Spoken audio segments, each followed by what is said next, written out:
Welcome back, everybody. Let's get a look at the Indian rupee. Right now it's sitting at 46.41 even. Year to date, the currency is almost unchanged. Now, this makes it the second worst performing currency in Asia after the Korean won. One of the factors holding the rupee back is runaway inflation in that country. Consumer prices were up by 11.25% in July over the previous year.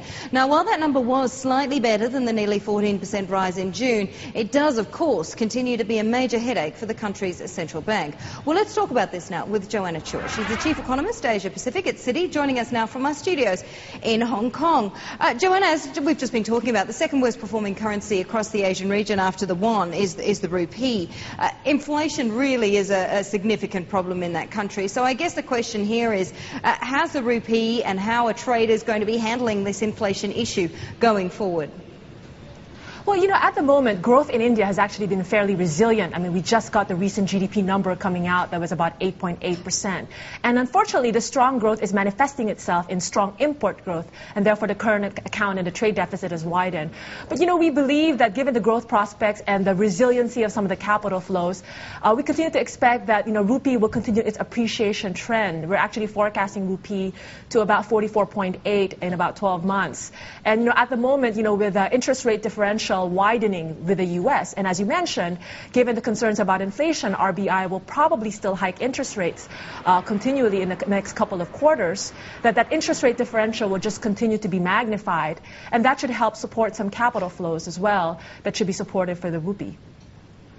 Johanna, you've just been doing some work on trying to essentially estimate a neutral rate for policy across the Asian regions. Indian specifically, you mentioned that you are expecting the central bank there to continue lifting interest rates. I guess the question here is India one of these countries that is behind the curve? Because it certainly appears so.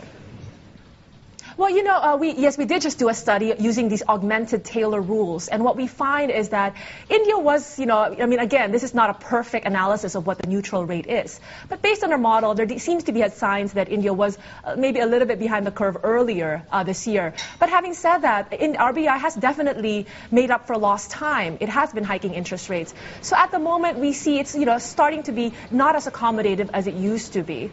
And so I don't think we're too concerned at the moment. So we still expect another 50 basis points hike this year, for example. Okay, so what do you believe is going to be done about this runaway inflation problem in India? Well, I mean, I actually don't think there's really necessarily a runaway inflation problem. In fact, a lot of the inflation pressures in India has actually softened a little bit.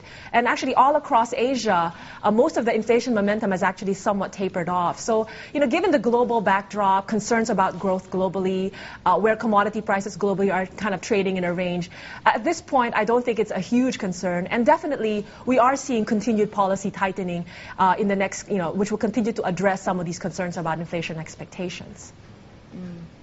Johanna, you know, we do have some central bank meetings elsewhere in Asia. We've got Bank Negara, of course, today. We've got Indonesia's central bank meeting tomorrow, talking about whether or not these Asian central banks are, in fact, behind the curve.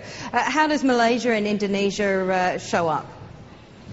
You know, Malaysia is very interesting because in our study we find that Bank Negara is actually the only central bank in our 8-sample study that actually show and exhibit preemptive behavior. So they've actually been ahead of the curve. And after 75 basis points hike this year, you know, we think, you know, as they said, policy rates look appropriate. So we definitely don't think that they're going to be raising interest rates again in today's policy meeting. In Indonesia, it's quite interesting because there seems to be some signs that, you know, given, you know, the inflation pressures there, there is a risk that they may be a little bit behind the curve. But having said that, I think, you know, the data that we just got yesterday was a little bit comforting. So coming Friday, I do expect BI will still be on hold, although I think they cannot be that complacent about inflation, so they'll probably have to sound more hawkish. But we expect a rate hike in Indonesia probably to be delayed until maybe fourth quarter of this year. Fourth quarter, all right. Johanna, wonderful to have you with us today. Thank you so much for joining us. Johanna Chua with us there from Citi.